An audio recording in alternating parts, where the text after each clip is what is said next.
At 21, I've been the pregnant stripper 3 times. And each time I lost my kid. Let's be honest about recovery. The rewards, the challenges. Let's talk about our failures. We are flawed people, after all. Let's challenge the stigmas that weigh us down. Because while most of us are looked at, few of us are seen. Let's talk about addiction. And how Christ overcomes our weaknesses. Because we are loved. Because we are loved. Because we are loved. We are loved. We are because loved. We are loved.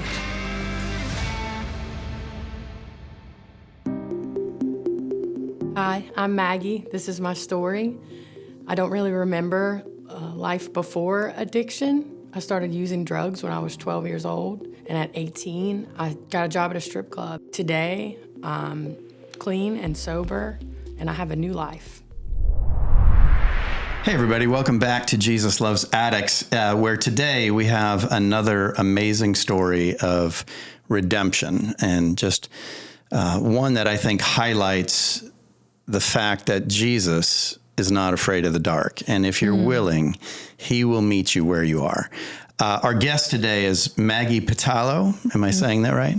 And she spent 21 of her years in addiction. She's now in her 20th month of recovery and found in a dark place. And we're going to hear that story today. And I am looking forward to it. And I appreciate you, Maggie, being here and kind of willing to dive into all the details. Yeah. But I did have a question. I was listening to you do your, your little intro that we play ahead of the episode. And you said that you can't really remember life before addiction. And that makes sense, right? So much of it gets clouded. But do you recall what the home atmosphere was? Is there any memory at all of kind of what years 1 through 11? I think you said you started around age 12. Yeah. Any memories at all of kind of what 1 through 11 looked like? Or well, I had wonderful grandparents. My mom and dad were, in my opinion, workaholics. Both my mom and dad worked out of town, and my mom tried to take me with her, but I went to so many different schools, and my mom she moved to Florida, Georgia, she moved to all these million different places, and she tried to take me along with her, but she, in about 3rd grade,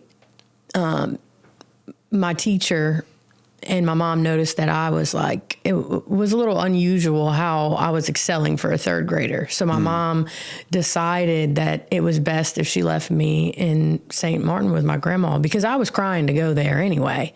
I didn't want to go be the new girl anymore. I was tired of moving around, and it was hard for me to keep up at school because of the moving around. So it's not a case where I was just dumped off at my grandma's house. I wanted to be there. There was conversation about it. I was crying about it. I was like, take me to my mama's house. And my friends were in St. Martin. That's where I wasn't really the new girl, and you probably had consistency and structure there. And if you're going place to place, you don't have that. As much as somebody may want to give it, you just can't. Well, and if you're going to stop jumping around, St. Martin is not the worst place to stop, right? And my grandparents were, I had 2 sets of grandparents, but, naturally I was closer to my mom's side. My dad moved away to Reno before, I don't know. I don't really Now, were your remember. Parents still married? No, they divorced when I was 6. Okay. And so... Did you have any siblings? Yeah. So I have an older sister who's... my biological sister. We have the same parents. And then I have 2, later on in life, I got 2 little half-sisters, and they live in Florida. And, we don't really know each other that well. I mean, we've seen each other before, but we're not close at all, which is sad, but it is what it is. And so my grandma took care of me and my cousins. Okay. So there's my biological sister, and then there's... my 3 cousins. And in school, everybody thought we were siblings because my grandma was raising us all. Yeah. And so sometimes you'll hear me refer to them as my brothers and sisters, and people are like, wait a minute, those your cousins? And I'm like, well, yeah, but to me, they're my That's siblings. I get that. They're my siblings to me. Because at school, people would be like, is Kelly your little sister? And I was like, I would just get tired of explaining it. And so I'm like, yeah. Because we all look alike anyway. So it was easier just to say, yeah. Less questions. Okay. What did your parents do? Because it sounds like they're both doing a lot of moving. What? Casino stuff. Oh, casino work. Okay. Yeah. Okay. Yeah. So, all right. So, there was, at one point, there was 10 of us in one house. And it was a small 3-bedroom house in Cedar Grove in St. Martin. And it was all right when we were real little, but we started to grow. And my little, the little siblings became way taller than me. And I'm like, what happened here? But we're way too big for that little house. And that caused a lot of fighting because, there's 5 of us in total as far as kids. And then my sister, who was the oldest, had a baby. So now there's another one. Yeah. Now there's a baby. And just so many people. And my great grandma was still alive. She lived to be 98. Oh, wow. And so I had my grandma, my great grandma, my grandpa, my aunt and uncle. Were in the house, so many of us. So it was rough. And not because of the environment, but maybe it was the environment because my uncle, I try to say what I'm about to say with respect because I love my family. Mm-hmm. But, it is what it is. My uncle recently passed away from this disease. Okay. And, addiction. Yeah. And he was 60 something. And anyway, my aunt suffers too. And they would fight. And they would it was physical. It was, so from a young age, I saw nothing but fighting all the time. And so it wasn't just a crowded house. It was chaos. Yeah. With active addiction. Yeah. And I remember, my mom would send my grandma money and my dad would help out sometimes. And she would try to buy me new shoes and clothes and my grandma was just trying to carry the weight of the world, juggle all the kids and keep up with, trying to keep us nice and clean and fresh to go to school. And it was hard.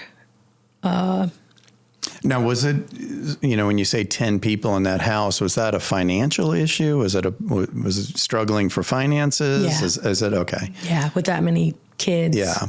And, retired military family. And my grandma's sister moved in. So it was just where do you sleep? Yeah. So we slept on a pallet on the floor for a long time. All of us. Yeah. And we're all still super close because of that. So, I find gratitude in the way I grew up because a lot of people don't know their cousins or don't have a relationship with them. Well, and I love that you're still close because, that kind of environment could have gone either way, right? Because the closeness can certainly be fostered, but I'm sure the battles could be intense as well. Drive you apart. Right. Yeah. So, I went to, we all went to St. Martin. We all, grew up in that house. And when, because of the chaos, when I was 12 years old, I had my best friend down the street, just like, any kid. Mm-hmm. We went to a party and, there was people there and they looked like they were having the best time ever. I'll just say, they were all on ecstasy and it was it looked fun. It looked good. Mm-hmm. They were just happy and there was music and they were carrying on and they were like, do you want some? And I was like, yeah. Yeah, I want to feel like that. Heck yeah, I want some. So that's an interesting, let me just ask you really quick. Is that your introduction to substances? It wasn't alcohol, it wasn't marijuana. You went right to somebody offered you ecstasy. Straight up ecstasy at 12 years old. Yeah. That's interesting. At 12 years old. 12. And the fact that disease is an addiction was looking back, it's very apparent to me because my best friend went a totally different route in life. She's extremely successful and, not discrediting or downgrading myself, but she did not have to go to rehab. She did not have to go to jail. She didn't do none of that. And thinking back to that night we were at that party, when I took the ecstasy, I felt great. When she took it, she did not feel great. She had like a headache. She was vomiting. It was not a good experience for her. It fixed something for you, and you liked it. It fixed something for me, and that's where it started. What was that? What did it fix? What did it? The stress of life. I was too little and too immature, and I was not developed enough to carry that kind of stress. Yeah. Well put. So that gives you this outlet. Yeah. Okay. It all just left. Yeah. The minute that pill hit me, it was gone and everything was okay for a few hours. Yes. Yeah. Do you remember making a conscious decision, though, in those few hours that this is what I'm going to do? I'm going to do this again? Yeah. This is the answer. Yeah. Well, and we don't know anything about consequences at that time. Yeah. So that decision makes sense. Yeah. Were there any consequences at this point? Physical, I felt horrible later. Yeah, the aftermath. But it was almost worth it. So the next time I did it, I was mentally prepared to feel like crap later because I knew that's what was coming. Yeah. But I can deal with it for this. But I'll just deal with it the best I can. I'll try to go to sleep. I'll try to, it's whatever. Yeah. I don't care about that right now. The feeling of misery was so heavy that I was willing to pay the price. So you were conscious, before you ever took the drug, you were conscious of being unhappy in that situation, in that living situation. Okay. So what happens now? You're introduced to this. There's this temporary, momentary release, but you're still just 12. Where does this go? It's a little crazy, but it's my story. I was hanging around the drug dealers. And so it moved very quickly for you. So I was a 12-year-old drug dealer. Oh, you started dealing Nobody was going to look at the 12-year-old. I was taking him to school. I was really quiet at school because of moving around so much. I was so shy. No one would have ever expected that. Yeah. And that's what caused me to suffer more was nobody saw it. Nobody saw you. Nobody saw it. So I was like, okay, I can do this and not go to jail. I can do this. And I'm not 18. I remember thinking that. I'm not 18. I'm not going to, and if I do get in trouble, it'll all go away when I'm 18. It won't matter later. Charge doesn't matter. Yeah. So let me ask you, and I don't know, I'm sure really how to ask this either, but because this is a really rapid progression for you, right? Yeah. You're introduced at 12, and within that same time frame, you're already dealing. Typically, we hear that towards the mid to late part of somebody's addiction, they start dealing to support their habit. Yeah. But I'm curious. So I know there's addiction in your home, right? You said aunt and uncle are using, and but there's got to be some other behaviors that are being modeled. Because as a 12-year-old, I can't imagine that. When this opportunity to deal comes up, I hate using the word normal because what the heck is normal, right? But I'm going to use it for lack of a better word. How did that immediately feel okay to you? I'm going to deal drugs, right? Like there was no, gosh, no, I'm not going to do that, No. Yeah. The people at the party were a lot older. Yeah. They had cars. They had... they were just older guys.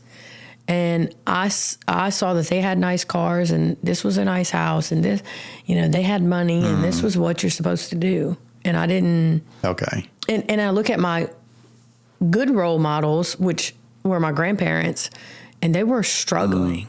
It looked like they were suffering. And I guess in reality they were. So I was like, nah, I don't want to be like that. I did pick up. Yeah, I did pick up some good traits from my grandparents. Like, you don't lie, you don't steal, you don't hurt people, stuff like that. I always knew God was there because my grandmother instilled that in me.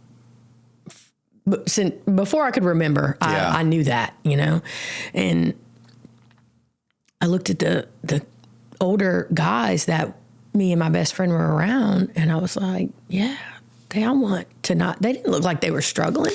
So that makes a little bit more sense. So at 12, as a 12-year-old girl, there's a little bit of infatuation going on here, right? You're around with all these older guys and cars, house. Okay, so I got you. So wow, that's a heavy world to step into at age 12. I remember one guy in particular opening his hand, and he had a big bag of pills, and he was like, here, go sell these. And I was like, okay. I was 12, I didn't question it. Yeah. I think I was an addict before I was born. Yeah. So I was like, yeah, okay, it's fine, I'll do it.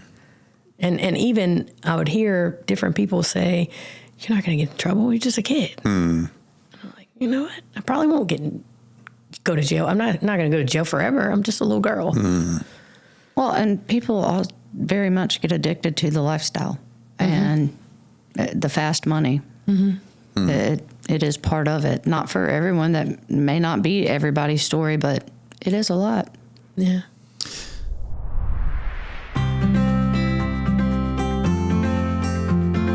I'd like to take a moment to recognize a major podcast sponsor. Today's episode is brought to you by America's Thrift Stores, your go-to option for decluttering and giving back. If you have a closet bursting at the seams or a garage that's seen better days, we've got the perfect solution for you. That's right. America's Thrift Stores makes it easy to clear out the clutter and make a positive impact in your community. Whether you're cleaning out your wardrobe, downsizing your living space, or just looking to give back, America's Thrift Stores has you covered. And here's the best part. You've got options. Schedule a hassle-free home pickup, drop off your items at one of their convenient donation sites, or swing by an America's Thrift Store to donate in person. No matter which way you choose, you're making a difference. Absolutely. Every donation you make to America's Thrift Stores directly benefits charities in your area, such as the Home of Grace and other fantastic organizations dedicated to helping those in need. For example, donations made to America's Thrift Stores in southern Mississippi help the Home of Grace provide support and assistance to individuals facing drug and alcohol addiction. Your contributions make a real impact on their mission to provide freedom from addiction through Christ-centered recovery. So not only are you decluttering your life, but you're also helping build a stronger and more supportive community. It's truly a double blessing. So what are you waiting for? Clean out that closet, clear out that garage, and make a positive difference in your community by donating to America's Thrift Stores.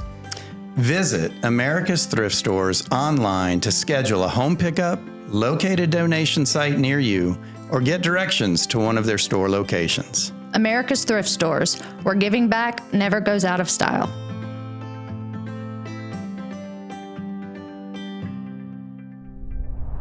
So, okay, so you're 12, you're off and running here. Where does this, how long are you in St. Martin, and then kind of fill in the gaps there?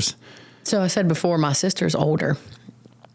So as soon as she turned, I guess, 18, when she became an adult, and she got married, she had her little kids, and she got a trailer.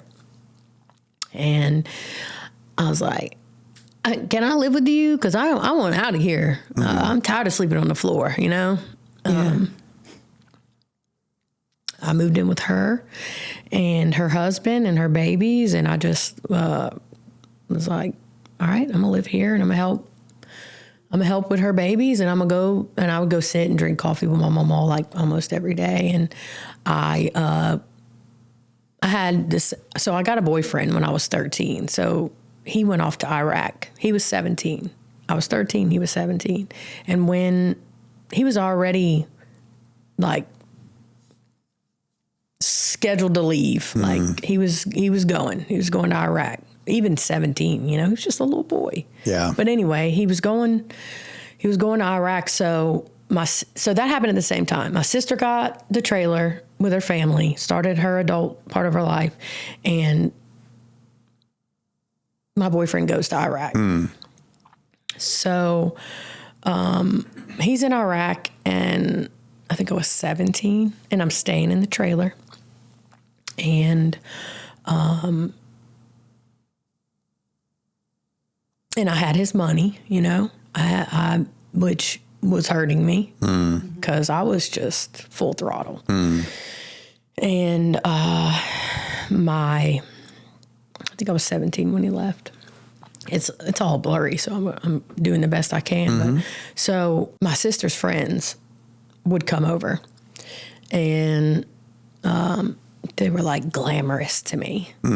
They had cars, they had money, they had they looked happy, they were smiling, and they had purses full of cash. And I was like, where did y'all just come from? Like, where y'all been? And I had been to New Orleans once before and walked around when I was like 15. And so I didn't really know anything about it. And they were like, well, when you turn 18, we're going to take you with us. We're going to go. Okay. So I already knew beforehand that I cannot wait to go. I cannot, because I worked at Cracker Barrel. I didn't want to work at Cracker Barrel. I wanted to go with them. Right. They looked like it was fun. And you get paid to have fun? What? Yeah. Sign me up. I want to go. And, so they weren't telling you what they were doing, just where they were coming from. New Orleans. No, they told me. Oh, okay. They told me. You wanted to be able to do it. They had shirts that said barely legal. Larry Flint's barely legal. And that's not where I worked. I worked there a time or two. That's not where I ended up for all those years. But I remember, it was like a little tank top shirt. I remember seeing them come in, and I was like, what's that? I didn't realize that. I thought people just went to Bourbon Street to get drunk and drink the hand grenades. Yeah. I didn't know that there was a big, I didn't know that was strip club world. Yeah. I didn't know so that. That's for the listener, because we're kind of going on having talked to you kind of a little bit. So for the listener, these girls were at that time stripping. This is, and they were telling you that. So they weren't just coming back from New Orleans. They were working there as Okay. Yeah. And so this automatically entertained you because of the handbags, the money, Okay. Splash. Yeah. Okay. Glitter. Yeah. Extensions. It's like, bring me. Yeah. Yeah. And so there did. really is this drive, and it's interesting because what starts to become apparent is this desire to not be stuck in poverty. Yes. Not to struggle. Yeah. Okay. You see some strippers come in happy with money, and you're in a trailer park in South Mississippi. Like, what? I gotta get out of here. Yeah. So they took me. And You I turned went. 18 and you went. But man, I left nothing but smoke. I went over there so fast. Yeah. And the whole time in between, from 12 to 18, you're still using. Still dealing. Yeah. Still dealing? Yeah. Okay. And so now this new world enters your realm. You get introduced to the stripping world. Okay. I'm like, okay. In the back of my mind, I'm like, you can't sell drugs. You'll go to jail. I watched that happen to all my friends, and somehow I slipped through the cracks on that one. And so I get there and I start making money immediately. And it was like, and this is legal? You walk right past, the cops come in there. They come in there and like spend their money. I'm like, okay, I don't have to hide from them no more. I can just openly act a fool and it's okay. Yeah. And so I was like, that's great. This is great. And And being like up on a stage is a complete reality escape. Because I went through little phases where I was like, I would try to stop. I didn't stay stopped using, but I would try to stop. What were you while. using at this time? Xanax mostly. Xanax. And she's still a great friend. I had a best friend my whole time in the strip club. I met a girl and we're still like sisters now. We don't really see each other anymore because we live two different lives. She still works there. She's not an addict. It doesn't her life doesn't crumble. She takes care of her kid and she doesn't, get high or she doesn't really drink. She's just wired differently. Anyway, she started to point out to me that you got bruises all over you because you've fallen down because you can't stop taking Xanax. And then, so later the next morning after I'd worked and taken Xanax all night, I didn't know where my money was. People would steal my money and I would, everybody had their little bag they carried around with their money or, so I'd set it down and I'd forget it and I'd lose all my money. And I'm like, well, that's defeating the whole purpose. So I started to tie it to my leg with a rubber band. And I passed out in the bathroom one time on the floor and someone came in and took the money right off my leg. I was like, well, I guess I got to quit taking Xanax because this is starting to cause this is aggravating. Yeah. Yeah. And she pointed it out. She was like constantly nagging me, like, you got to quit. You're saying, you look silly. You're saying silly stuff. She used like constructive criticism and I cared about what she thought of me. And she was telling you had a problem. Yeah.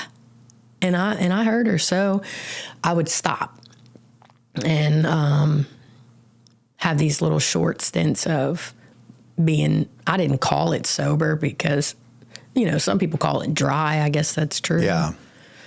Did you have physical response when you stopped? Was your body already reacting to coming off? I was hospitalized a few times because of Xanax. Coming off of them? Mm-hmm. Yeah, and once I finally broke free from that, I was like, ugh. Like, the withdrawal scared me. Yeah. And then fentanyl came out, and I'm afraid to die, I've always been afraid to die, so I'm like, I started seeing, I'd be sitting in the dressing room one day, and there'd be a girl sitting, we all kind of had our spot in the dressing room. One day, your friend's sitting next to you like she does every day. And the next day the chair is empty. And I'd be like, where's so-and-so? And they're like, oh, they found her dead in her apartment. And I'm like, yeah, no more Xanax. Yeah. So I started doing meth.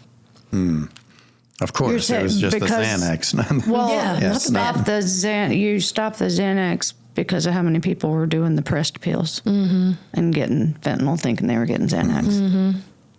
Okay. Yep. So the logic here is it's just the wrong drug. I just need the right drug, and that becomes meth. Yep. And they won't have fentanyl in meth, which they do. But yeah. So where does that go? Because that's typically one that grabs pretty quickly. Well, how old are you at this point when you stopped using Xanax and you started using meth, Maggie? 23. Yeah. And you were working there full time. Did you have any children yet? I had, at 21, I had been the pregnant stripper 3 times. Okay. And each time I lost my kid. I would try to wear like corsets and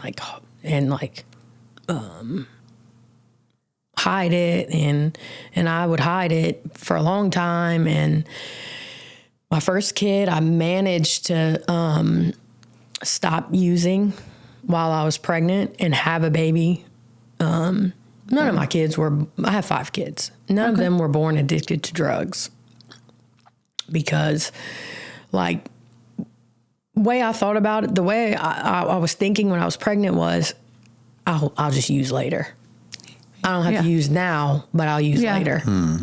Until the 3rd pregnancy, I couldn't stop using. So I went to Fairland.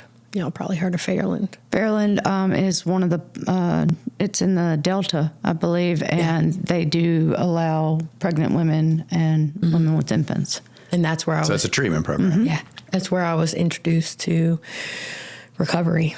Okay. I had no idea what that even looked like until I went to the treatment center. I didn't know what a meeting was. I didn't know. Well, the lifestyle in the circles that you were in, nobody was getting sober or talking about it, so I don't see how you would have known. Yeah.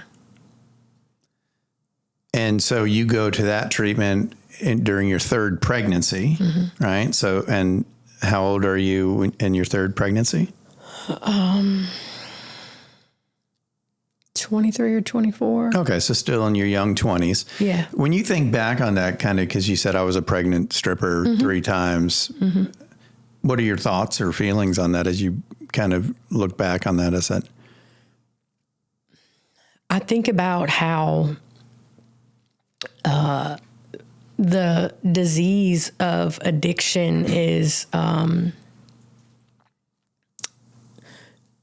it like dissolves your maternal instinct. It like disintegrates. It's like you still in your head and in your heart, you want to be a good person. You want to be a good parent, but the disease that lives in my brain won't allow me. Yeah. It's like you're possessed. Yeah. That's a great way to put it. So looking back, it blows my mind to know that my kids weren't born addicted. And they're thriving. They're the older 3. They're thriving. I don't have custody of them. And, but I did get to go pick them up the other day and take them to get tacos. Oh, neat. So you get to see them. They're in your life. Yeah. You know, they're older now. They have phones. They could call me and text me. And, you know, it's... and they already know your story? Yeah. Yeah. They know. Were they raised by family? Their dads, not my mom, but their other grandma. Okay. And so their dad went to Iraq twice, and that took a toll on him. And I'll just leave it like that. Okay. And so he lives down the street from them, so they get to see him too, more than he probably is closer with them than I am, because, you know, they're at his mom's house. Yeah. But she opened her door to me, and just the other day, it was like, come on, come in. Because I just like showed up. I was like, I'm sorry, I just showed up, but I gotta start somewhere. Because I have let that lady down so many times. I got those children back, and they took them away, and I got them back, and they took them away, and I got them back. The cycle. Yep. Yeah. Until the judge finally said, no more, you're done. How old are they? They're 11, 12, and 13. So how did they receive your story? I'm curious. Those children are the most amazing. Yeah. Well, I mean, all children are amazing, but they don't hate me. You know, you see so many stories where the parent is an addict and the children are like, they just hate their parent, you know? And my kids don't behave that way. And it's because their grandparents are obviously doing what they need to be doing. So. Yeah. So they received it with grace. Yeah. Right, offering you grace, and that's wonderful. Yeah. So, all right, so you're 23, and in your introduction you said that this lifestyle was 14 and a half years, right? So you're not done yet. What happens? Yeah. I get to Fairland. I thought I was going for 30 days because I'm like, all right, I got to try to keep this baby, because I felt like if I lost another kid, I would die. And I went to the back then you called it DHS. I went to the DHS office in Hancock County, and I got the social worker, and I was like, so aggressive back then. I was like, hey, well, I can't do this. Like, you got to help me or something, because if y'all take this baby from me, this time I'm just going to die. Because that's the way it felt. And I remember she took a pencil, and on the back of an envelope, she wrote Fairland Treatment Center. And I wanted to go, but my disease tried to fight me. Sure. Yeah. But I overcame. And not alone, though. The sweet lady, the receptionist, got me, and this is 6 hours away. She got me there. She had some kind of gift. And she talked, I've never seen her face. Sweet Miss Gina.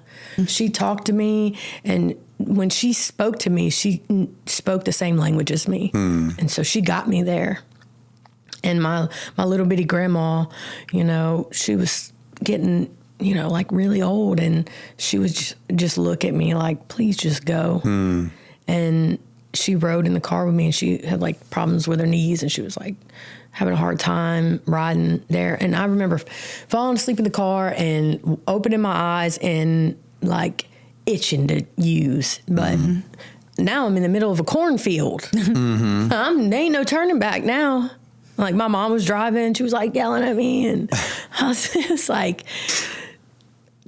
the enemy was holding me so tight, but I broke free anyway. Amen. Yeah. And I believe that was my mom, my grandma, and probably Miss Gina's prayers. Yeah. That was, the people around me got me there.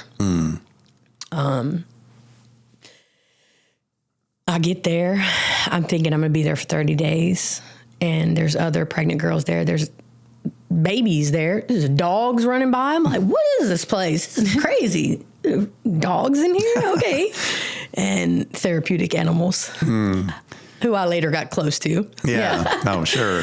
And so I get there, and I'm in the lunchroom, and I'm like, man, I can't wait to get out of here in 30 days. I'm trying to make my friends. I'm talking to people, and a girl sitting down. I got my plate in my hand. A girl sitting down was like, 30 days? Girl, you about to be here for a long time. And I was like, oh, no, I ain't. And she goes, what you going to do? Walk home? Like, you know how it was like hot outside. It's in the middle of nowhere. It was like 100 degrees. She was like, and if you do take off walking, the police will come get you. And they're going to take your baby and this. And I like threw my plate, and I was like, just flipped out. But I had this wonderful counselor. Her name was Miss Odessa. She just came straight from heaven. Probably walked through hell to get there, though. But she came and got me out the lunchroom. She was like, hey. She was like, she's a little aggressive, and God knew I needed that. She was like, hey, what are you in here hollering about? Like, what? And I was like, 6 weeks after my baby's born? Y'all want me to stay here that long? Y'all want me to go to the hospital, have a baby and I can't bring my pain medicine back with me? This is my third baby. I know the deal. Like, what? And I'm watching a girl like who had a C-section, like cry her eyes out and try to take care of her baby. And like, I was like, oh no, I'm not doing that. And she brought me in her office, sat me down, calmed me down, because she spoke my language. And I found out that she used to use. So I started to listen. And she calmed me down, and she mentioned getting my kids back. And I was like, all right. I waved the white flag. I was like, all right, I'll surrender. All right, if I can, all right, tell me how to do it. It didn't stick that time. I went to rehab 5 times. Yeah. But it didn't stick that time. But that's the first time I ever heard of getting my kids back. I thought, back then, they didn't have court programs. Yeah. They didn't have what we have now. Yeah. And so what I thought was, once my kid got taken away, that was it. They were just taken away. There was no more getting your... Yeah. That was unheard of to me.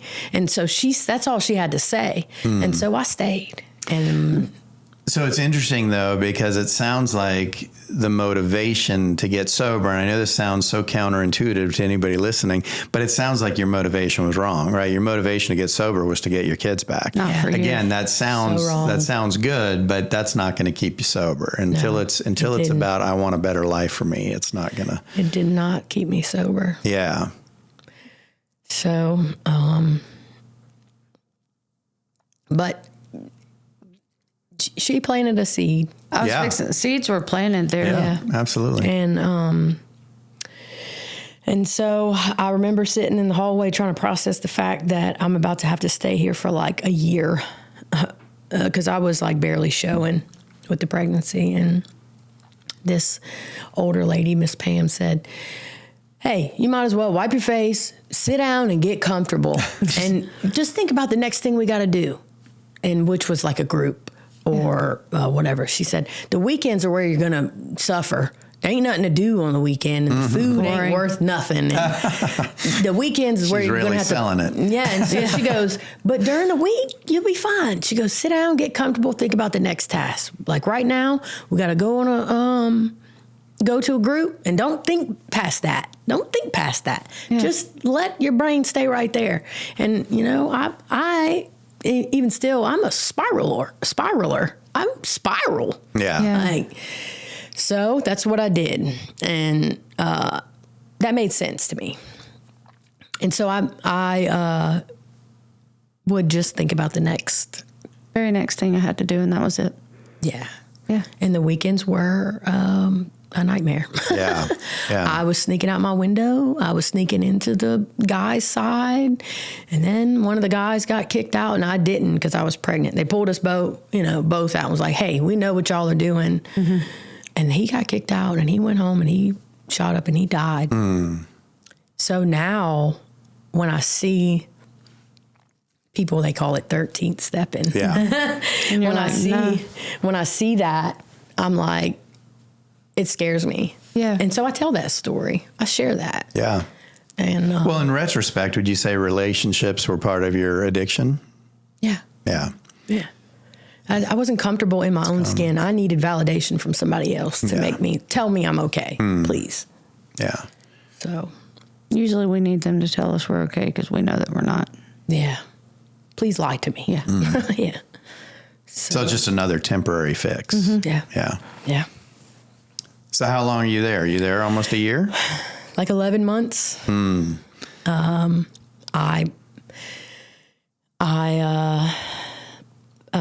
Shane Gerard, a lot of people have heard of him. He's like in the training for peer support specialists. There's a photo of him. He's with Jesus now. But anyway, he saw something in me.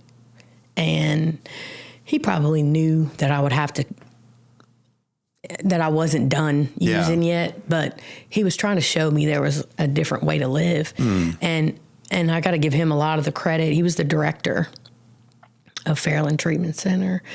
And he gave me a job in the nursery. And I got my kids back there. I had the baby. And I got the other 2 kids back. And now I got 2 kids in diapers. I can't go to the sober living house that they have because they have, not far away, just in town in Clarksdale, they have a house where when you do independent living, you can go live at the house and everybody rides, catch, one of them's always got a car, you catch rides back to the treatment center, you work in the kitchen, you work in the nursery, or you do, there's different jobs. And so Shane was like, you're always in the nursery anyway. Why don't you just stay? So now I was afraid to go back home because where I'm going to put these kids. And so I had to stay in the rehab, in the treatment center on the atrium with the other women. And that was a challenge because I was allowed to have my cell phone. Yeah. I got a paycheck. And I got to leave on the weekends if I wanted. So on the weekends, I went to Bourbon Street on the weekends. That's where the Fairland's story kind of takes a twist. You went to Bourbon Street to work? To strip. Okay. And were you also using? No. Just stripping, just making stripping. money. Okay. Yeah.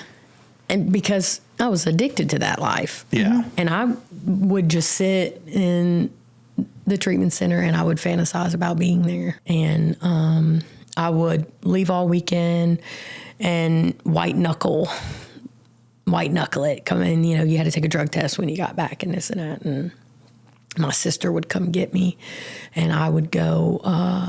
One of the times she picked me up, she had her boyfriend with her and his friend tagged along, who's now my kid's dad. I have two younger kids that do live with me, and that's their dad, and that's how I met him. Yeah. And we're still together, but I met him while I was there, and we would go, and he would wait outside for me, and my sister would let him use her car to, bring me back and forth. And so I did that for like a while until I finally went, all right, I got money. Got me I gave my mom some money. I was like, here, go give me an apartment. And so I had this empty apartment. So I was like, all right, I just woke up one day and was like, I'm out of here. So I just left. And I stayed okay for a little while. How long is a little while? Matter of months. Okay. Matter of months. And I relapsed. I started taking shots. I got nervous one of the times before I got on stage because I was a lot heavier because of the recovery weight. And so I was nervous, It's one of those things where you kind of get nervous anyway because everybody's looking and judging and I was nervous. And I was like, all right, I'm gonna take a couple shots. And the nervousness went away. But back then, alcohol was not the problem for me. It wasn't until later in life that I started to abuse alcohol. I didn't like the way it made me feel. I didn't want to feel tired. It made me sleepy. I didn't have time to be sleepy. So I would come back to Fairland on Monday. You had to be back at a certain time for morning meditation. And I would get out of the car and the counselors would be like, who's that guy? And I would lie. Yeah. And they knew I was lying. Back then I didn't see that though. And I would fall asleep in meditation. Was he also using? I didn't see him use. If he was, I didn't see it. Yeah. He was hiding it if he was. And so, I left. I immediately gave him the key to my apartment, and he would stay with my 3 little kids that I had at that time, and I would go and go back and forth. So I had a friend that would come over and help him, had a girlfriend that would come over and help him, and they would stay and wait for me to get back, and I would go back and forth.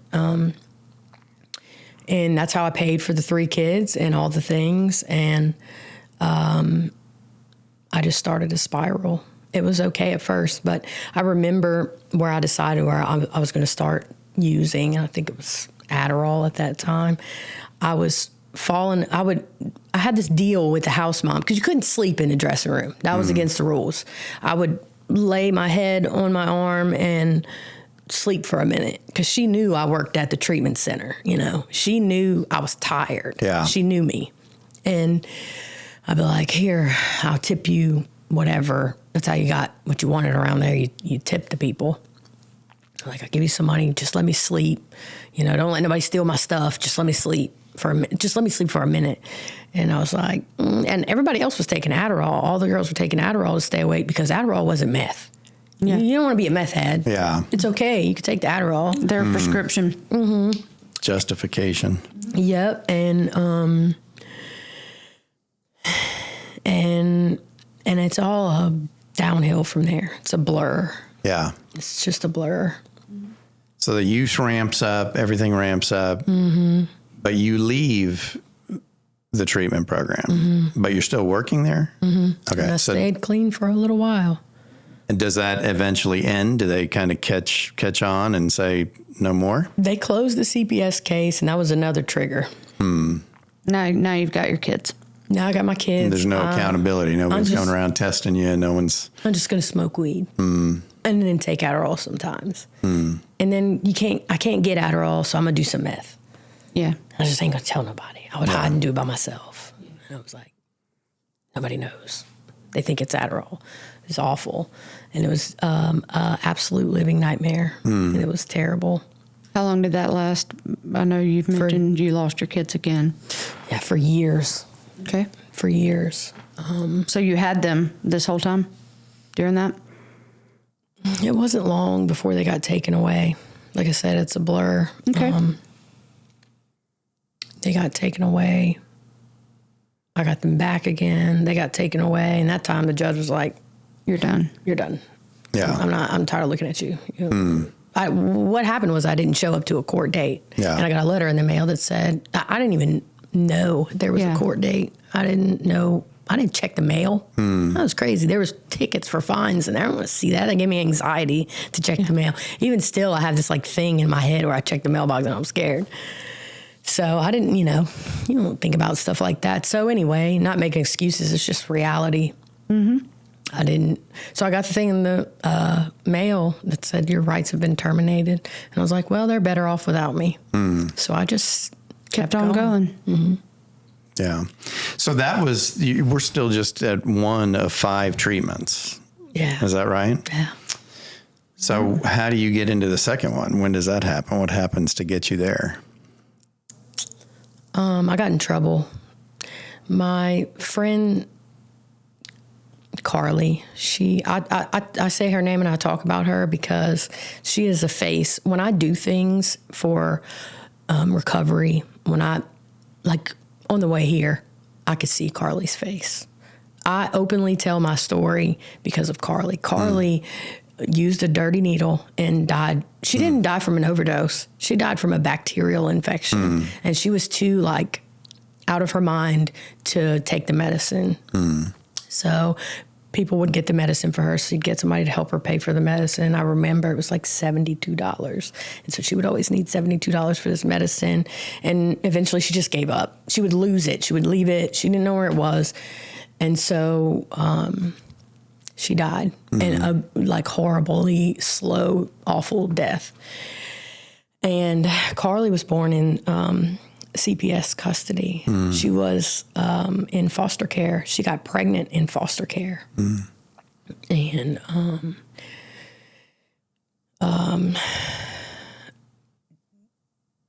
the hospital was trying to find her family, and she had none. And somebody from New Orleans called me. It was like, can you go to the hospital? Carly's body is up there. And I was like, what? And my kids are gone. My friends are dying. Just life is just awful. And it felt like nothing went right. And so I was crying at a red light, and the police were behind me. So when the light turned green, I didn't go. And I had just picked up some pills. I was going to take them to the club and sell them because you could sell them for way more high dollar in the strip club. That was going to be the foundation of my money for the night. So I had them in the door handle of my car, and I'm wiping my face at the red light, and I was going to buy milk for my new baby that I didn't lose. And this is the 4th baby. And I was going to buy milk, and the police officer immediately smelled the weed. And I tried to tell her, she's like, why didn't you go? And I was like, was my friend, crying. She died. I'm trying to get some milk, and I'm trying to go to the hospital in New Orleans. Please just let me go. And she was like, I don't want to hear it. And took me to jail. And I went to rehab again. Nobody made me go to rehab, though. I just went because that was a good place to go hide. Yeah. So that didn't work. So you got out and you went right back. I smoked weed the day I got out. Yeah, because still going for all the wrong reasons. Yeah, and weed's not a problem, It's... I think about... Somebody said this to me. If weed isn't such a problem, then why can you not stop? Why do you have to do it? If it's not a problem, it shouldn't be a problem to not do it. And I was like, light bulb came on. Aha moment. Like, So, I know you still have some more treatments. I went to, well, before that one, I skipped one. I went to Born Free in Jackson. That's why that fourth baby didn't get taken away from me.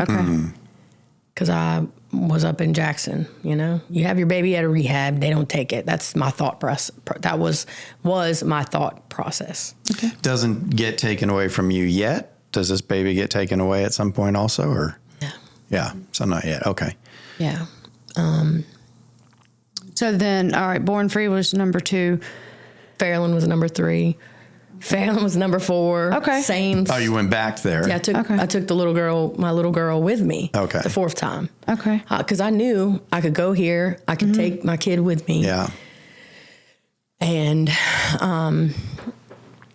when I was in rehab the 4th time with my little girl, I was really trying to not live like this anymore. Yeah. Because I finally have a baby that hasn't been taken away from me. And I don't want to bear that because I know where I'm going to go and what I'm going to do if I lose this baby. But the disease was too great. I had no tools. I picked up like some things from rehab, but I just wasn't done. Just wasn't, I had to be beaten all the way up. Like, I just wasn't finished. Yeah. And it's, looking back, it's hard for me to believe that, dang, that wasn't enough. So when I got out the 4th time, I went back to the club. Like right away? No. It took me a little while. I was just so this time you hang on for a little bit. I was going to work at the little cafe down the street, and I did, and I made a little money, and I'm like looking at this money, I'm like, this sucks. Like, I don't want this ain't enough. Like, I've heard that. I've talked to someone personally that that was the biggest struggle. Yeah. She said, I don't want to use anymore, but I know that I can make $800, $900 in under a week, and you're asking me to go to $10 an hour. I don't know how to do that. Yeah, there's no way. That was the trigger, was the money, the easy money.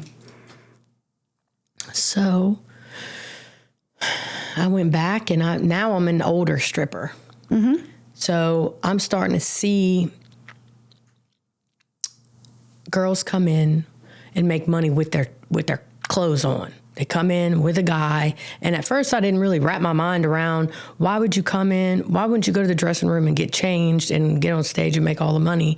And then I started to catch on, and I'm like, oh, that's why you're bringing the rich dude in and sitting in the audience with. I started to get that. I started to grasp that I'm going to keep all my money. I'm not going to share it with the club, and this dude's probably going to buy me a car. He's going to pay for all my problems. Like, So I noticed that when the strippers would get older, that's what they would do. And so I was like, all right, that's what I'm going to do. So I finally met a real good one. You know, he owns a lot of like buildings in the French Quarter and all these houses and all these things. And I met him at a club I didn't usually go to in New Orleans East. And everybody was like all surrounded him. He was the it guy. Yeah. Like everybody knew his name and everybody knew everything about him. And he took a liking to me. And I hadn't been out of rehab that long for the 4th time. And I would again stay clean for a little while because I started to care about how I looked, and if I used enough where I started to lose weight and look bad, people were going to notice. And I was and you weren't going to make money. Yeah, and you know, I mean, you want to be an ugly stripper, you know what I mean? But that's the reality. That was your life. If you don't pay attention, you're not going to make money. Yeah. So I would try to keep my head on straight for the most part. Yeah. And, I was always looking in the mirror like, do I look like I've been using? My pants got too loose. I would slack off. Yeah. Okay. So, trying to figure out how I'm going to say this.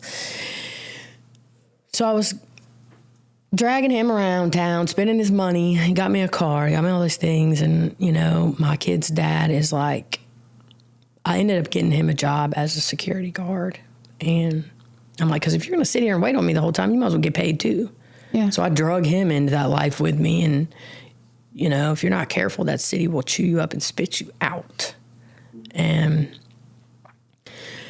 so we would go together. And when I met the guy, I call it a sugar daddy. It is what it is. There ain't no sugar Exactly. than that. But that is exactly what he was. He was like, it's okay if you're going to make the money while you're at work, but now you're going to hang out with this guy 24/7. You're going to go sleep over at his house. Like, what are you doing? Like, how do you think that makes me feel? Right. And how did it make you feel? It made me feel guilty, and it made him feel alone. Mm-hmm.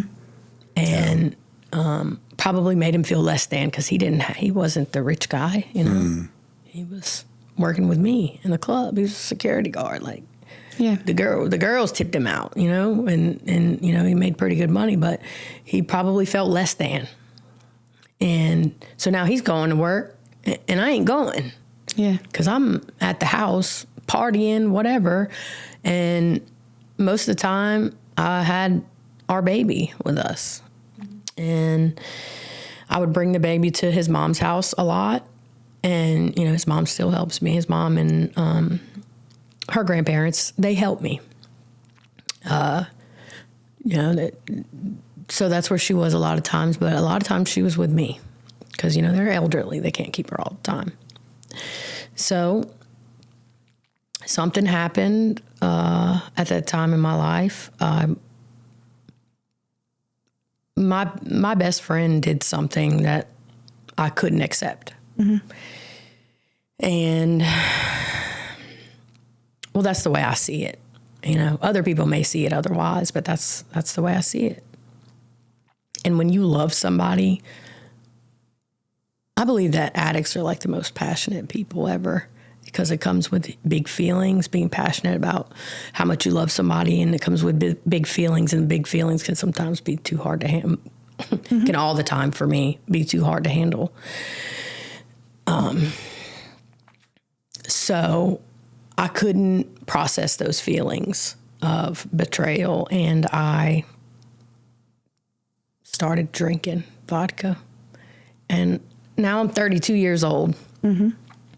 I ain't never had a problem with alcohol before. I never liked the way it made me feel. I never liked until then, until my heart was broken. And sometimes I wish I didn't care, So but I did, and I do, and I would drink and I'd drown it out, and even though I didn't like the way it made me feel, it drowned those terrible feelings out. It made it stop. It just was like a weight was lifted. So now you're drinking. Yeah, I'm drinking. So it's interesting the way you put that, is that you never liked the way alcohol felt. So in reality, what you like about it now is how it makes you not feel. You don't feel the pain, right? It's not really about how it's making you feel. Yeah. Just that you're not feeling the pain. Yeah. Okay. Yeah. And so now I'm drinking, and it wasn't just her. It was the two people in my life that were my best friends and I loved, and I was, around all the time. I didn't want to be around them anymore. So now I'm alone and I'm drinking, and I got this baby, toddler now. And now I got a mind full of recovery from going to rehab so many times, and a body full of substance. And that is like a cocktail for disaster. Mm-hmm. I was like rotting from the inside out. It was awful. And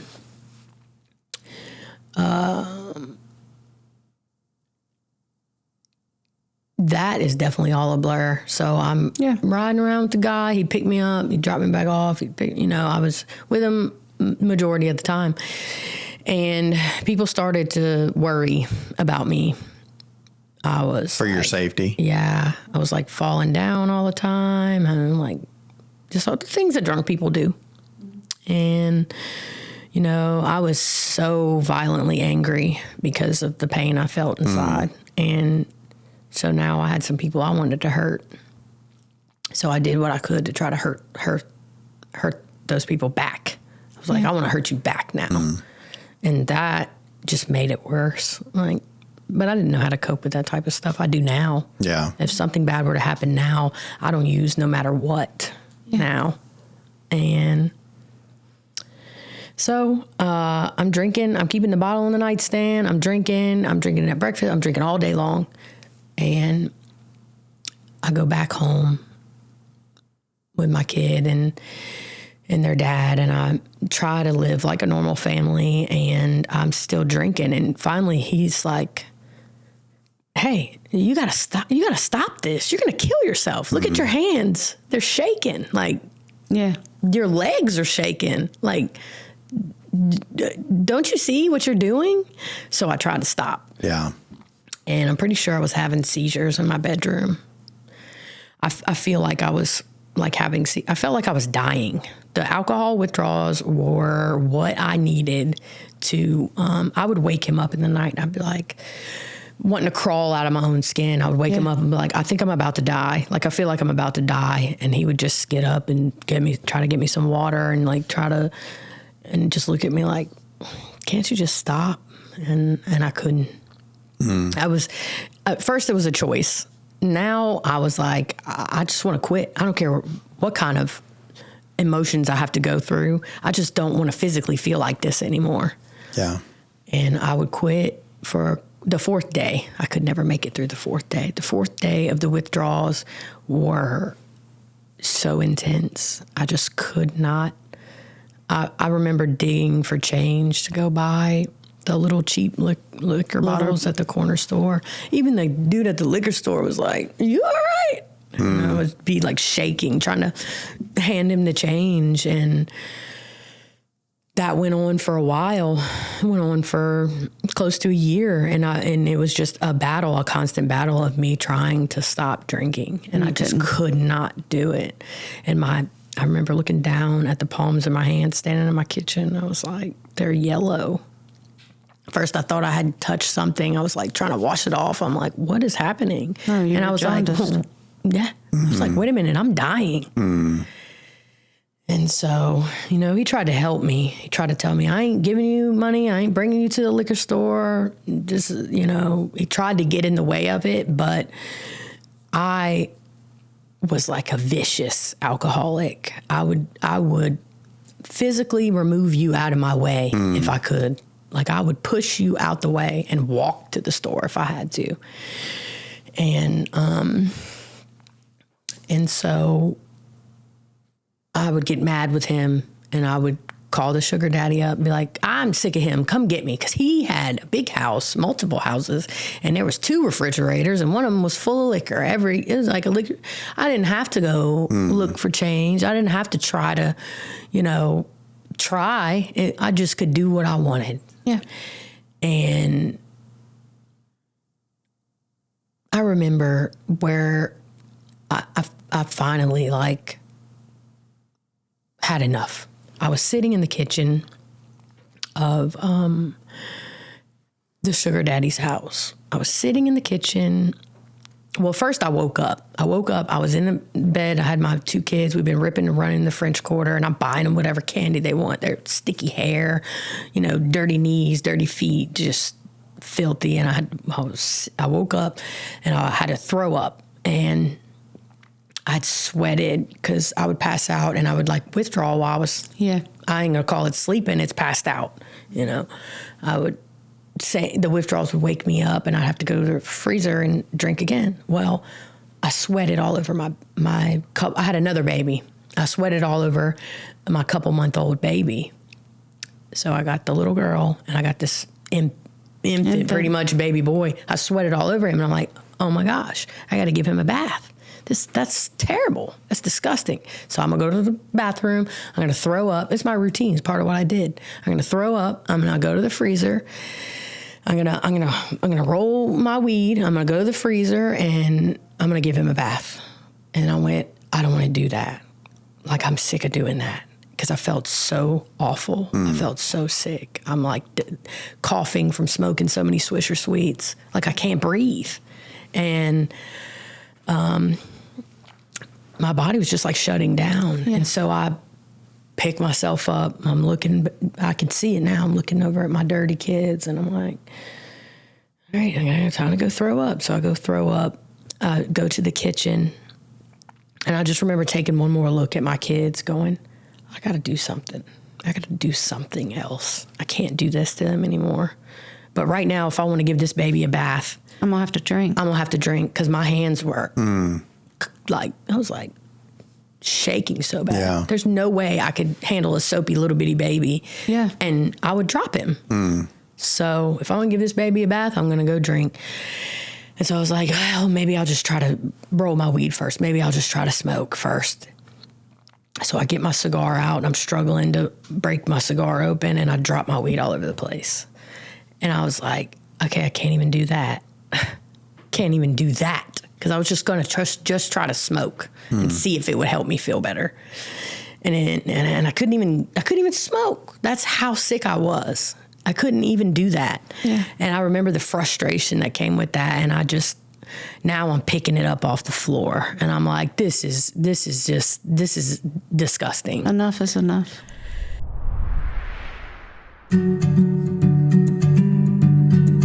Before we go any further, let's take a minute to address the man or the woman listening to today's episode and wishing for a better life. Or maybe addiction has completely overtaken a family member or a friend. You are not alone. As you may know, the Jesus Loves Addicts podcast is produced by the Home of Grace, a Christ-centered addiction recovery program in South Mississippi with over 60 years of experience. The Home of Grace has residential programs ranging from 30 days to 12 months. With 2 separate campuses for men and women, they are fully staffed with caring individuals who want nothing more than to guide you to a life of recovery. Services include individual and group counseling, marriage and family counseling, classes, workshops, GED, and workforce training, all grounded in biblical principles.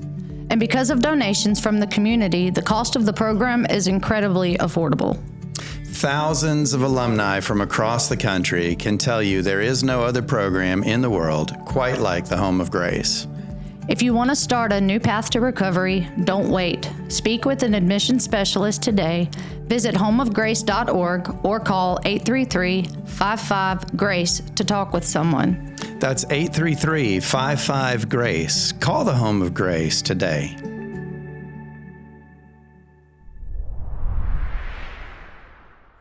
So before I reached for the freezer, I sat down, I plopped down in the chair. My babies are still asleep. And I just cried out to God. And I was like, please help me. I cannot go on like this. I'm going to die. And I felt God in the room with me. I'd felt alone my whole life. In that moment, I felt like someone was standing there listening, like y'all are sitting here with me now. I felt like he was there. I didn't just feel like it. It's real. He was there. And I reached for the freezer and I drank. But that's the moment where I cried out, God, you got to help me. I didn't know that he was coming into the strip club because there was an outreach team in the strip club. And I didn't even think about that at that point. Yeah. For like 10 of the 14 years, there was this group of women who would come in to the strip club, you can't get in there. You just can't waltz up in there. You got to have money. You got to have a date. It's a 1 drink minimum. There's all these must-haves and have-to-dos. Yeah. So not them. Those are God's people. They still do that to this day. That's neat. And they came in there And they would give us roses. They were like, those ladies, the church ladies with the flowers are here again. And I was like, oh, church lady, don't say church. Don't even say that. I want to disappear. So your conscience was still alive. Yeah. You were just fighting to numb it. Yeah. Yeah. And they never tried to like shove Jesus down your throat. They would just give us a gift. And there was always a note attached to it. And, I never looked at what it said. If I did look at it, I don't remember what, you know. I knew it was like a place to call for help. Yeah. Like, here, call this number. And I remember one lady's face in particular in the dressing room mirror. And, but I can tell you more about that later on in the story. So in that kitchen, I, asked God for help. And I hadn't done that really ever. And so a few days later, there was a knock on the door. And it was over there, I was in St. Tammany Parish. Over there, it's called DCFS. There was a knock on the door, and I didn't hear it. My 7-year-old, well, she was like 5 at the time. She goes and opens the door and lets the lady in. And I'm like, who are you? And I was drunk. And she's like, I got to take your kids. And I flipped out. And I don't remember flipping out. I flipped out because they talked about it in court. Yeah. And they were like, she's violent. She's, scary. I don't remember losing it. So I remember the judge looking at the social worker going, wait, you're surprised that the drunk lady flipped out when you took her kids. Is that what you're telling me? Is that what I'm hearing here? So he was just like, whatever. And so I flipped out. This is where the memory is very clear, is the packing of the kids' things and putting them in the back of the car. While I'm putting the stuff in the bag, I'm like, heartbreaking. This is heartbreaking. This is my chance, though. I wanted to go to detox before that. I had called my mother. I'd called my little sister. I called everybody and was like, can you take these kids for like 7-8 days? I got to go to rehab. I mean, not rehab, detox. And I can't quit drinking. Like, I'm going to die. And everybody had lives. They had, their own kids, jobs. Nobody could take the kids. So as I'm packing the kids' bag and I'm putting them in the back of this car, there's a police officer standing there. I put the kids in the car, I shut the door, and it was time for change. And I remember my kids looking, their two little faces, them looking like, what? They were so confused that they didn't cry. They didn't know what to do. If I was going to go get in the front seat, they didn't. So I remember, it's burned in my brain, the tail lights of the car leaving with my babies in the back. And I was like, all right, this is it. Yeah. This is where I change. And I looked at the driveway. I was in this big fancy neighborhood. I looked at the driveway and the guy standing there, whose house it was.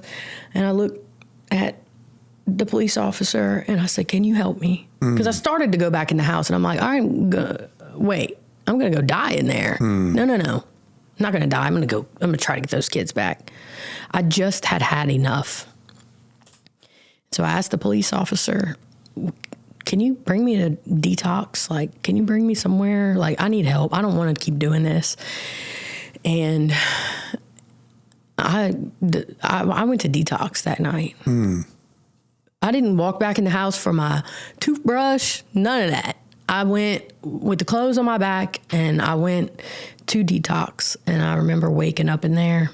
What a strong decision, though. Yeah. That's great. It was already like a premeditated decision. Yeah. I just didn't know where to put my kids. Yeah. And largely out of desperation, but strong nonetheless. Yeah. Would the man who you were staying with, would he have allowed that had you gone back in? I mean, would that have been something that person would have helped you? Okay. He would have kept on. He was sick himself, Okay. And so I got out of detox and I went straight to a meeting. I called my little sister and was like, I did it. She's been clean for 5 years. And she just celebrated on the other end of that phone, because I was like, hey, can somebody give me a phone? They were scared I was going to try to kill myself. So there was no phone. There was nothing. I woke, when I came to, I was like, I'm thirsty. Give me a phone. I got to call my little sister. She's been clean for 5 years now. And so that was my go-to person, you know, like what a blessing to have a family member that I could call and that would get it, you know? Yeah. So she called my kid's dad and was like, here, take my car and go get Maggie. Go get her. She's being released. And I went down. I remember riding the elevator down the detox, and I was like, I gotta go to a meeting. I'm done. Yeah. I am done. And I really believe that it's because I asked God to help me be done. So the elevator door opened. He was standing there, and he brought me to his mom's house because. I don't know, that's just where we went. And I looked over at him, and he was like trying to hold on to me because I was still shaking. I had withdrawals for like 4 or 5 months. Yeah. And he would like try to put his arm around me and like comfort me and like, you all right? It was scaring him. Yeah. And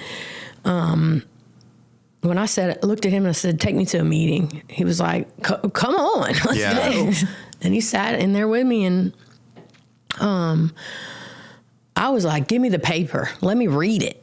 But I remember holding the paper. I was shaking so bad. I was shaking so bad that I handed him the paper, and he held it for me while I read it. And I shared, and I was like, I don't know what to say, but I'm telling you, if you're thinking about going to have a beer, look at my hands. Don't do it. It ain't worth it. And you could just hear a pin drop after. Nobody knew what to say. Yeah. After I shared and had someone come with me and hold the paper for me, I was ready. I was ready. I couldn't. So I sat on my hands that meeting, and I went the next day, and I went the next day, and I went the next. My truck was all messed up because I tore it up, and I was like, I will walk to this meeting. I'm willing to go to any lengths for real. So the 5th rehab is outpatient. The detox ordered me to go to an outpatient rehab.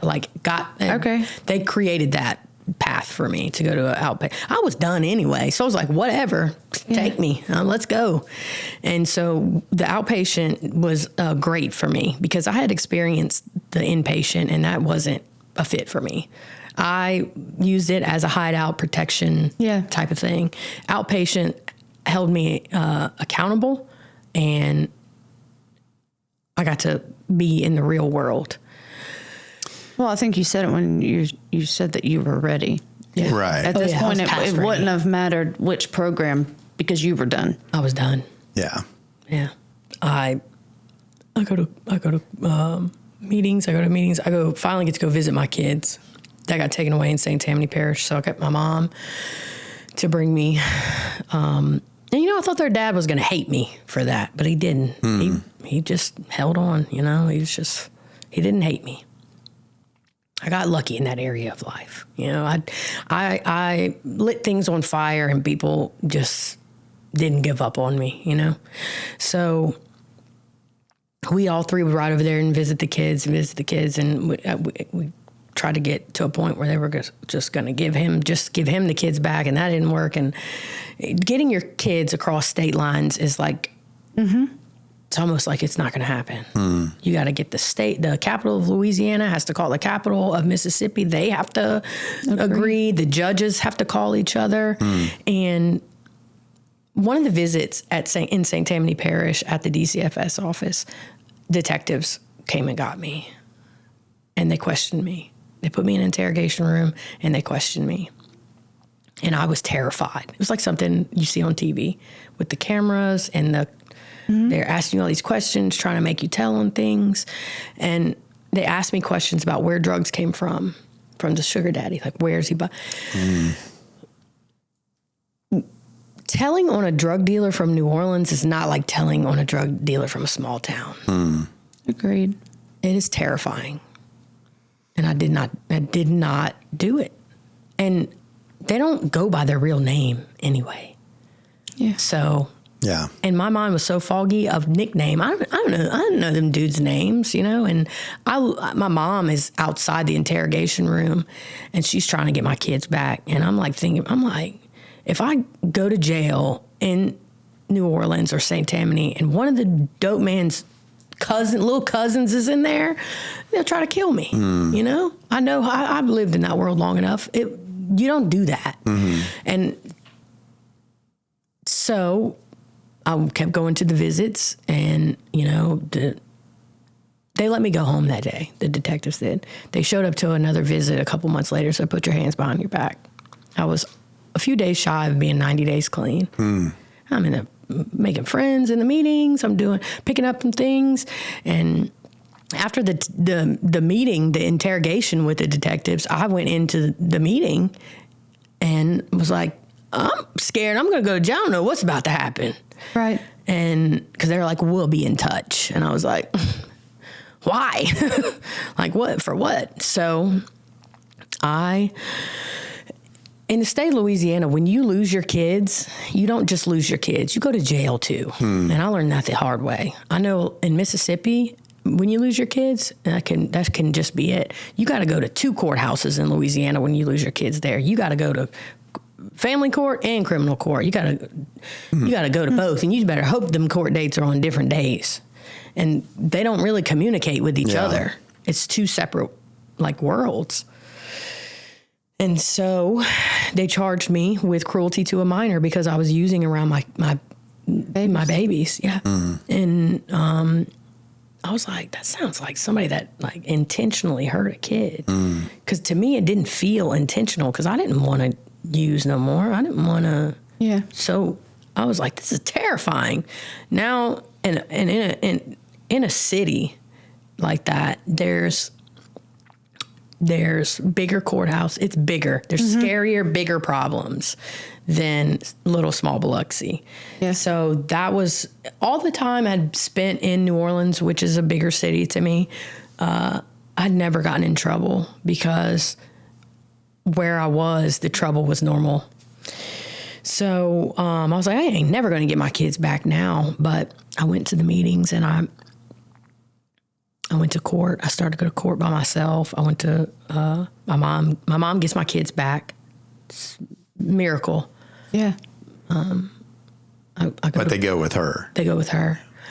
Then I go to court, and I start to get so afraid of the court. They kept continuing it, so I kept going by myself too, and just trembling all the way to court. And so one of the ladies at the meetings looks at me and goes, I'll go with you. And I was like, you will? And then a bunch of people were with me at the meeting. The judge at St. Tammany Parish is like, this lady's got an entourage with her. What is that? We took up a whole row. We had to go early because they continued it so many times to get a seat where we could sit together. And I was like, that's what I needed more of now. It wasn't drugs. It wasn't alcohol. I needed more of people who cared about me. Yeah. And so Mom gets the kids. They transfer the case to Harrison County. Thank God. Yeah. So Harrison County Youth Court, who had known me before from my older kids, they were like, you look really good, Maggie. Because now I'm clean, I'm looking different, I'm feeling, I got friends at meetings. I've never had that before. And they're like, you look really good. And they put me in their program, and I was like, I'm telling you, I'm done, but whatever. If the program, if y'all gonna write me a letter for the St. Tammany court, then please sign me up. I want to do it. And the judge was like, all right, I'm gonna let the kids come on the weekends. You gonna be okay? Because he knew my history. I was an open book, and he's just like, there's nothing I can ever do to express to that judge, that man who's like a friend now, to ever express to him how thankful I am. He wrote me letters. I walked in the St. Tammany federal court with my recovery family and a letter from a courthouse saying, hey, we're trying to give her kids back. You can't put her in jail. Because, like, the DA was trying to throw me away. Yeah. She was, like, a stern, mean woman. And I was like, you know, I guess it's what maybe she wasn't really mean. Maybe mean's the wrong word, but she was scary. I was afraid. Yeah. So she was going to impose some consequences. She's like, yeah, jail. You hurt a kid, you're going to jail. Yeah. Which, looking back, I mean, what do you expect, you know, somebody to think when they see a charge like that? And it was just drugs. Like, I just did drugs and alcohol. And that's the charge I got. There was no abusing a kid, like hitting a kid. There was none of that. It was just drugs. Let me ask you a question, Maggie, because early on in your story, it starts with kind of the infatuation of the lifestyle, the money, the this, the that. And there's this running from poverty. It seems good. Was there ever peace? Did you ever feel, I mean, this tale I keep hearing just feels like it's so lacking of peace. No. There was no peace. None. Yeah. That's something I'm just now starting to get. And you do have your kids. I have custody of my kids. Amen. The little two. The older ones, you know, I'm still waiting on a breakthrough with that. But God has shown me that nothing can stand against him. And that he can do all things. And so I used to let the fact that I didn't have custody of all my kids bother me. Like, how can you take care of two kids and not take care of the other ones? The fact of the matter is that it's never too late for God to do what he's going to do. That's right. Amen. Yeah. It's never too late. So where do you find that peace now?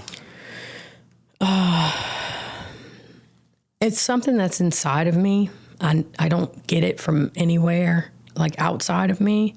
But what came to mind when you just asked me that is because of those outreach ladies that came into the club, I now have a church family. And so I guess I'll explain that. I was sitting on my couch. I got out of jail. I was sitting on my couch here in Biloxi, and I had the God-sized hole. I had a void, and I knew I could not pack anything into it that was going to hurt me. Because if I did, I was going to die. Yeah. So I had to fill it with something. And the thought just came to me, and I'm telling y'all, it was God's voice. Find the church ladies. So I got on my phone, and I put on there, to my Bourbon Street family, who were those ladies? Where did they come from? And somebody called the house, what used to be the house mom, Gabriella. I asked for permission to say her name. Thank God for Gabriella. She also has a different, in my opinion, better life. She said, those ladies are from Church of the King. And I Googled it, and it said it was 8 minutes away. I'm expecting this to be in New Orleans. They said it was 8 minutes away. So I went. That's and awesome. that was one of where I had to put one foot in front of the other, because the enemy told me not to go. The enemy told me, you don't belong there. Yeah, you don't go there. They're gonna. You ain't even got no clothes to wear there. You're a stripper. That's who you are. No, you can't go there. You're not going to fit in with the normal church world. Don't you dare go there. And I went anyway. And when I walked in that church, I was sweating like bullets. And I remember one of the I guess he's called the assistant pastor to me. They're both pastors. Pastor Dan was standing there, and he had this light just coming out, just pouring out of him. He was smiling, and he was like so warm and so welcome. And I went in, I sat down, and the message, when the pastor was talking about he was doing the message, it said, he said something about addiction. Now I'm listening. now I'm listening. Then he said something about New Orleans.